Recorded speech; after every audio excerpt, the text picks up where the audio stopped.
স্বাগতম সকলকে আমাদের এই অনলাইন কোচিং ক্লাসে। এর আগের দিন আমি ক্লাস 9-এর ভৌতবিজ্ঞান বিষয়ে পদার্থ এবং গঠন নিয়ে আলোচনা করেছিলাম কিছুটা অংশ। আজকে আবার সেখান থেকে শুরু করছি। আজকে আমাদের যেটা বিষয় রয়েছে সেটা বায়ুমণ্ডলের চাপ।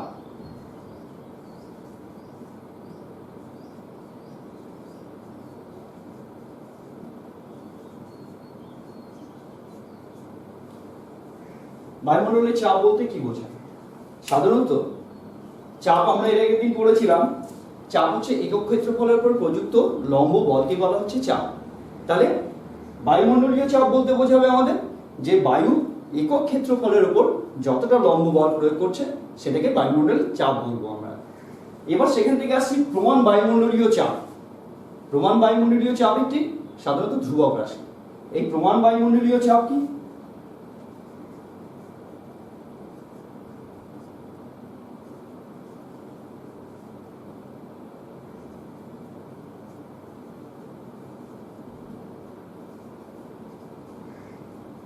প্রমাণ বায়ুমণ্ডলীয় চাপ সাধারণত সমুদ্রপৃষ্ঠে 45 ডিগ্রি অক্ষাংশে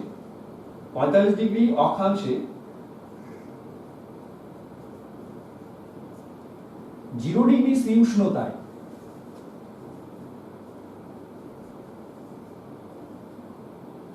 76 সেন্টিমিটার পারস্তম্ভের চাপ যা হবে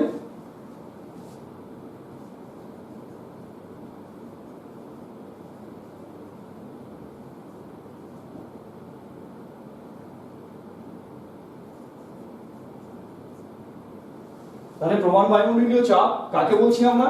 যে 45 ডিগ্রি সি উষ্ণতায় সমুদ্রপৃষ্ঠের 45 ডিগ্রি সি উষ্ণতায়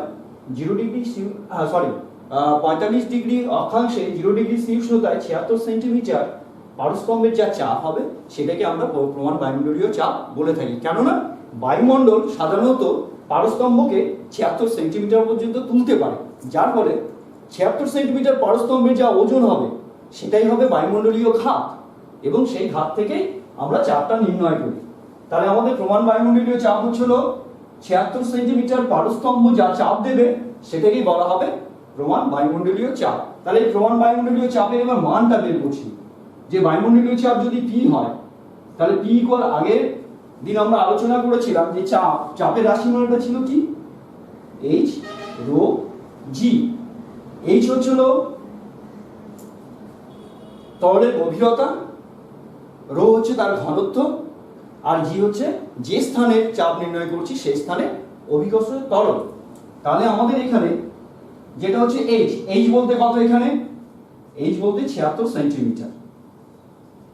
রো যেহেতু আমাদের এটা পারদ রয়েছে তাহলে সিজিএস বলতে পারদের ঘনত্ব হচ্ছে 13.6 গ্রাম semi cube.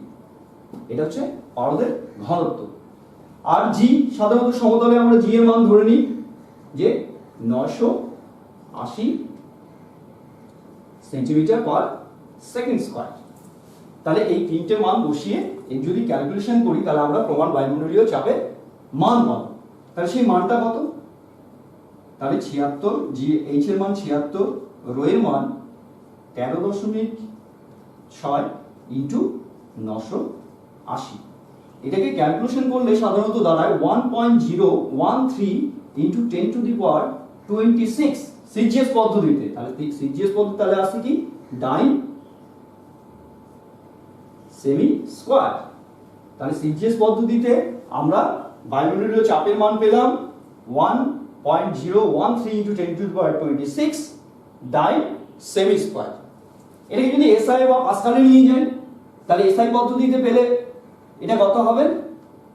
1.013 into 10 to the power 25 newton per metre square, और একে পাস্কাল বলা হয়। 1 newton per metre square equal 1 pascal.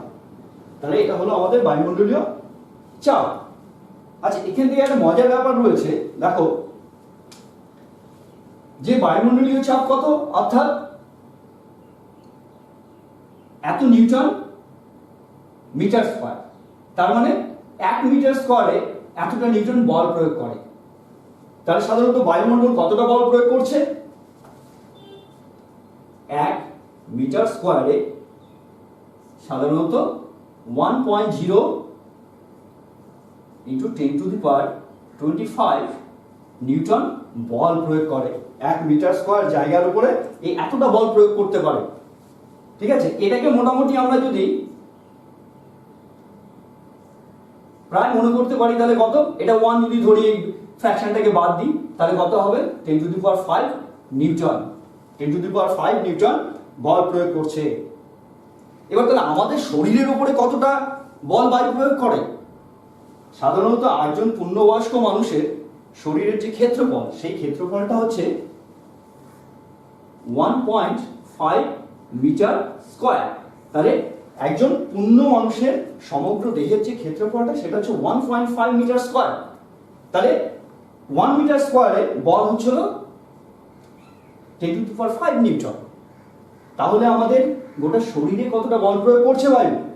তাহলে আমাদের একজন পূর্ণবয়স্ক মানুষের শরীরে প্রযুক্ত বল F ইকুয়াল কত পাবো? 1.5 into 10 to the power 5 Newton. এই এতটা বল আমাদের শরীরে প্রয়োগ করে। আচ্ছা, এটাকে সহজে বোঝানোর জন্য আমরা কেজি ওয়েটে আনার চেষ্টা করি।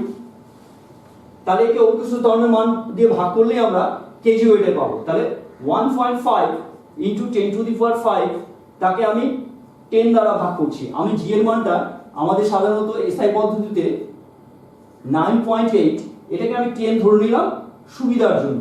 9.8 কে আমি প্রায় 10 ধরে নিলাম, তাই 10 দিয়ে ভাগ করছি। তাহলে আমার 10 দিয়ে ভাগ করলে এটা হয়ে যাবে কেজি ওয়েট। KG wait. তাহলে আমি কত পাচ্ছি? 1.5 into 10 to the power 4 equal পেয়ে যাচ্ছি হচ্ছিল 15000 এত কিলোগ্রাম ওয়েট। এটার মানে কি? তার মানে দাঁড়াচ্ছে 150 কিলোগ্রাম ওয়েট, 150,000 কিলোগ্রাম ওয়েট। অর্থাৎ আমি এটা পাচ্ছি 150 কুইন্টাল ওয়েট। অর্থাৎ আমাদের শরীরের উপরে বায়ুমণ্ডল 150 কুইন্টাল ওয়েট বল প্রয়োগ করে। অর্থাৎ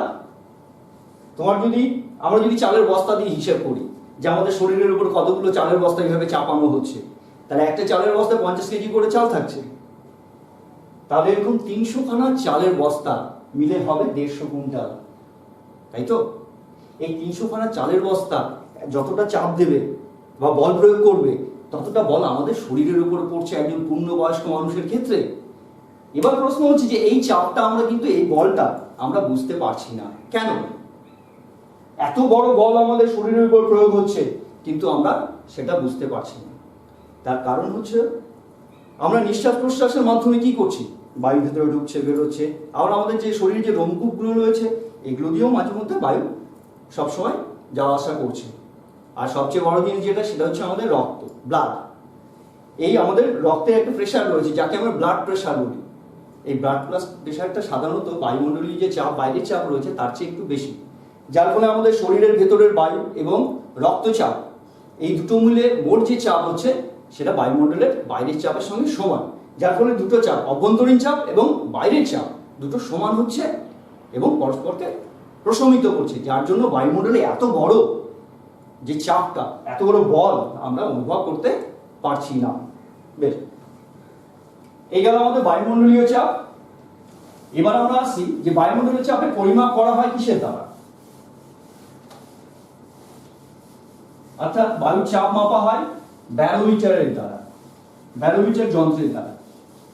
সেটা সাধারণত আমাদের যে ট্রেডিশনাল পরীক্ষা নলকে একটু মডিফাই করে সেটাকে ব্যারোমিটারে পরিণত করা হয়েছে এবং তার নাম হচ্ছিল ফার্টিন ব্যারোমিটার। তাহলে বায়ুর চাপ মাপা হয় সাধারণত ফার্টিন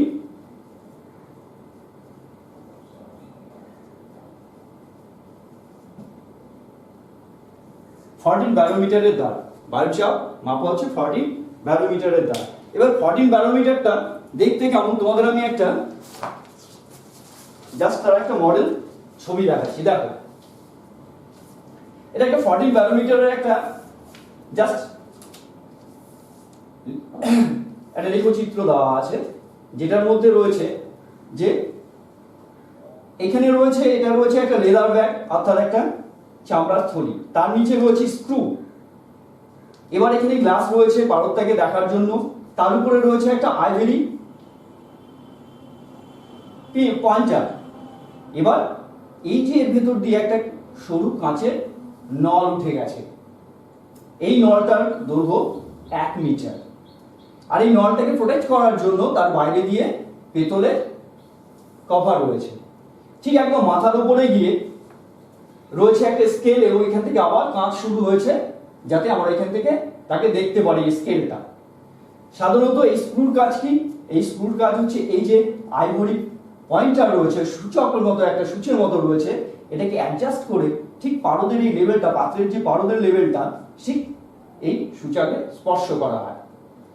স্পর্শ করে রেখে স্পর্শ করলে তারপরে আমরা এখান থেকে স্কেল দিয়ে দেখে নিতে পারবো যে এখন পারস্তম্ভ কতটা উঁচুতে রয়েছে বা কোন স্কেলের কোন জায়গায় রয়েছে।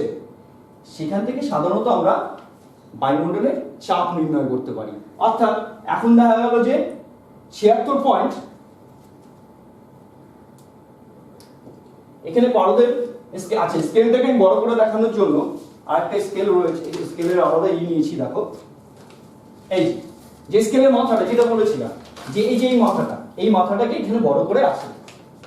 এখানে দু ধরনের স্কেল থাকে, একটা থাকে মেইন স্কেল অর্থাৎ যেটা সেন্টিমিটারে এদিকে ইঞ্চিতে রয়েছে, আর একটা ছোট্ট স্কেল থাকে যাকে আমরা ভার্নিয়ার স্কেল বলি। কেন? কারণ এই দাগগুলোর মাঝামাঝি কোনো জায়গায় স্পষ্ট হয়, অর্থাৎ ঠিক উপরে না নিচে আমরা বুঝতে পারছি না, সেই সূক্ষ্ম পরিমাপটা নেওয়ার জন্য এই ভার্নিয়ার স্কেলটাকে ব্যবহার করা হয়। সে যাই হোক, তাহলে এখানে পারস্তম্ভের উচ্চতা এখানে যেটা দেখাচ্ছে দেখো মোটামুটি 770, এটা মিলিগ্রামে আছে, এটা মিলিমিটারে রয়েছে 770, তারপরে 1 2 3 4, তাহলে কত হলো 774 মিলিমিটার পারস্তম্ভ উঠে আছে। তাহলে এখন বায়ুমণ্ডলীয় চাপ কত? 774 মিলিমিটার, অর্থাৎ 77.4 সেন্টিমিটার পারস্তম্ভ। এইভাবে আমরা পারস্তম্ভের উচ্চতা দেখে বায়ুমণ্ডলীয় চাপটাকে নির্ণয় করতে পারি ব্যারোমিটারের দ্বারা। ঠিক আছে, এবার যেটা আসছে ব্যারোমিটারের দ্বারা আর একটা যেটা কাজ করা হয় সেটা হচ্ছে আবহাওয়ার মোটামুটি একটা পূর্বাভাস জানা যায়, যে আবহাওয়াটা কেমন হতে পারে বা কিরকম হবে, এর একটা পূর্বাভাস জানা যায়। সেটা কিভাবে?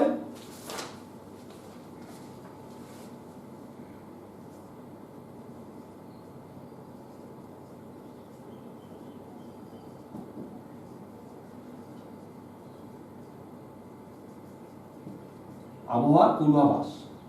আবহাওয়ার পূর্বাভাস আমরা ব্যারোমিটার দ্বারা কিভাবে দিতে পারি? দেখো এই পারস্তম্ভ যদি আস্তে আস্তে যদি উপর থেকে নিচে নামতে থাকে, আস্তে আস্তে উপর থেকে নিচে নামতে থাকে, তাহলে কি বোঝা যাবে?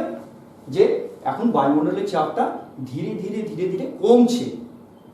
তাহলে ধীরে ধীরে কমার কারণ কি? 1 নম্বর, যদি ধীরে ধীরে কমে,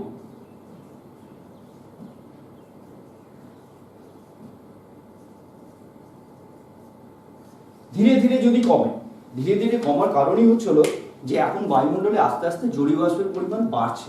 জলীয় বাষ্পের পরিমাণ আস্তে আস্তে বাড়ছে, এই জন্য জলীয় বাষ্প যেহেতু হালকা, তাহলে বায়ুর ঘনত্ব কমে যাচ্ছে। তারপরে বায়ুর ঘনত্ব কমে গেলে বায়ু কি হবে? হালকা হবে, যার ফলে তার চাপও কম হবে।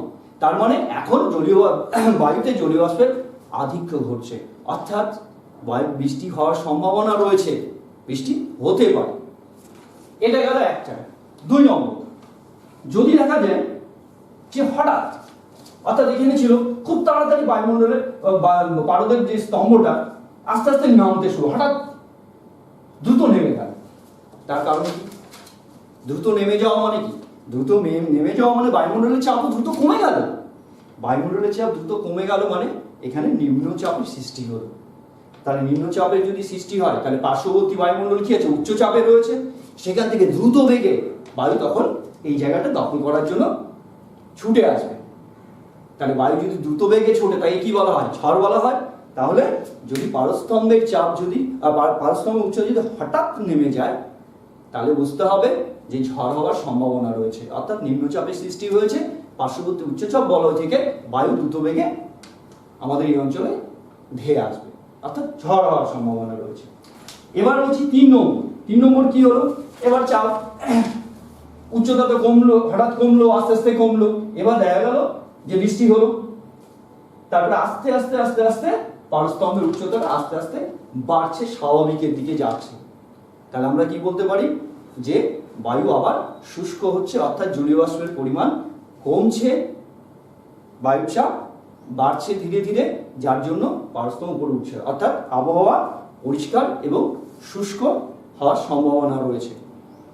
এইভাবে আমরা ব্যারোমিটারের পাঠ দেখে আবহাওয়ার মোটামুটি একটা পূর্বাভাস করতে পারি। তাহলে আমাদের এই গেল বায়ুমণ্ডলীয় চাপ এবং ব্যারোমিটারের ব্যবহার, এবং ব্যারোমিটার কি মোটামুটি একটা ধারণা দেওয়া হলো। এবার যেটা আসছে, বায়ুমণ্ডলের চাপকে কাজে লাগিয়ে আমরা আরো কতগুলো কাজ করে থাকি। যেমন তার মধ্যে রয়েছে সাইফন।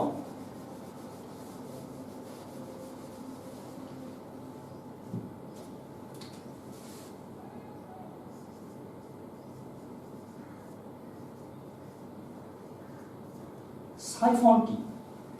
সাইফন তোমরা হয়তো দেখেছো বিভিন্ন রেশনের দোকানে, ওদের যে বড় তোমার তেলের যে কেরোসিন তেলের যে ড্রামগুলো থাকে, যাকে আমরা ব্যারেল বলি, ওই ড্রামগুলো ভর্তি অবস্থায় থাকলে সেটা থেকে একটা পাইপের দ্বারা খালি ড্রামের মধ্যে তারা তেলটাকে ঢেলে দেয়, অর্থাৎ একা একাই ওখান থেকে তেলটা ওই ভর্তি ড্রাম থেকে খালি ড্রামে আসতে থাকে একটা পাইপের মাধ্যমে। এই পাইপটাকেই বলা হচ্ছে সাইফন।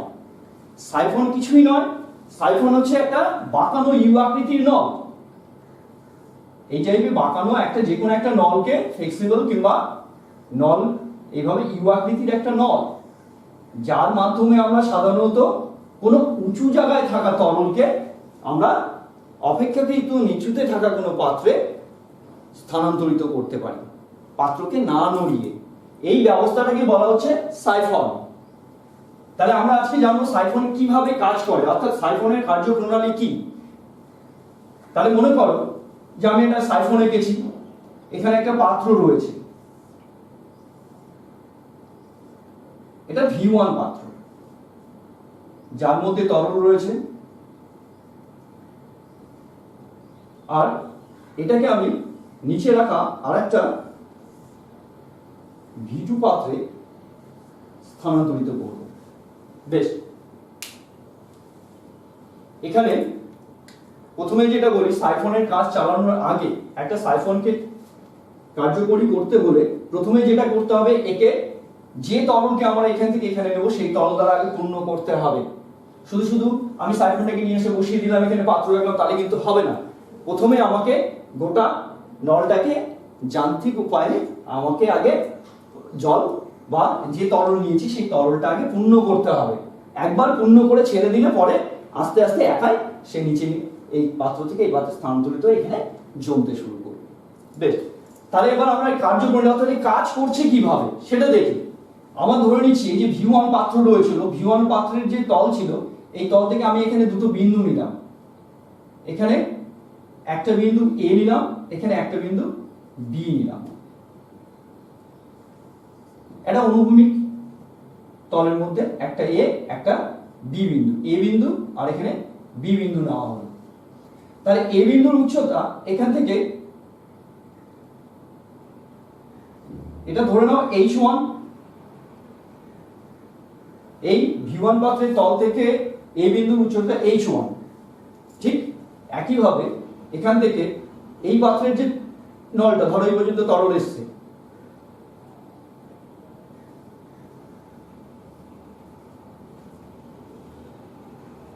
এখান থেকে এর উচ্চতা H2। বেশ, তাহলে আমরা A বিন্দুতে চাপ কত হবে নির্ণয় করি।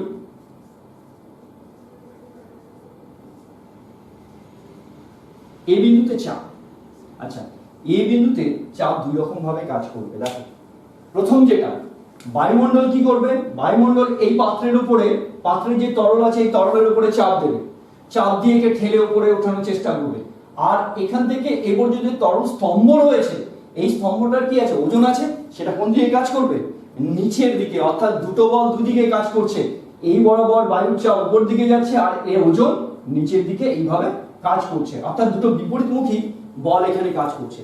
তাহলে বায়ুর চাপ যদি বায়ুমণ্ডলীয় চাপ আমরা ধরি পি, বায়ুমণ্ডলীয় চাপ, তাহলে এই বিন্দুতে চাপ কি হবে, বায়ুমণ্ডলীয় চাপ মাইনাস এই এইচ উচ্চতার যে তরল স্তম্ভ রয়েছে তার চাপ। তাহলে এইচ উচ্চতার তরল স্তম্ভের চাপ কি আমরা আগে পেয়েছিলাম রাশিমালা থেকে, তরলের চাপ P ইকুয়াল H রো জি, যেখানে রো হচ্ছে তরলের ঘনত্ব, জি অভিকর্ষ ত্বরণ, আর এইচ হচ্ছে স্তম্ভের উচ্চতা।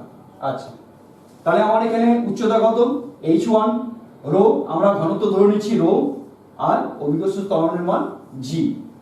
তাহলে এটা হলো, এটাকে আমরা PA ধরলাম, এই বিন্দুর চাপ। ঠিক একইভাবে দেখো তো বি বিন্দুর চাপটা কি হচ্ছে, তাহলে বি বিন্দুতে চাপ PB,